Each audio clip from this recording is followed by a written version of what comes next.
نمائندے خصوصی کامران لاسی پی پی پی کے ماڑی UC9 کے صدر یوسف خان سواتی کے خلاف بھی فیک ID سے جھوٹ پر ایک اور میسج کی کہانی سامنے آ گئی، جس میں یوسف خان سواتی کے خلاف من گھڑت الزامات لگائے گئے، جس پر یوسف خان سواتی نے تھانہ جیکسن میں باقاعدہ طور پر درخواست جمع کرا دی۔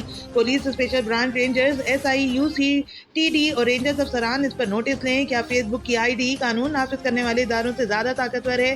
ایسے عناصر کے خلاف ایکشن لیں اور انہیں گرفتار کیا جائے۔ کیا اسی طرح کی فیک ID سے پاک فوج کے خلاف بھی پروپیگنڈا کیا گیا تھا؟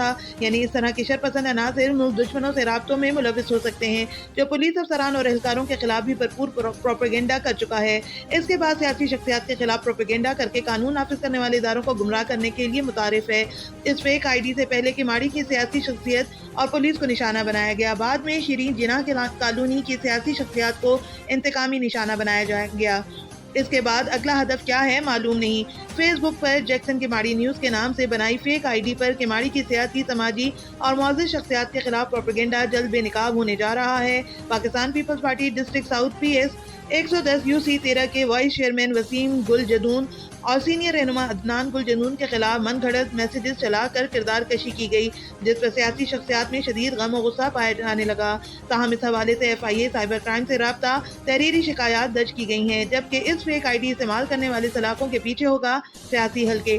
کماڑی اور شیریں جناح کالونی کی سیاسی شخصیات کے خلاف بے بنیاد الزامات کے حوالے سے قانون نافذ کرنے والے ادارے بخوبی واقف ہیں۔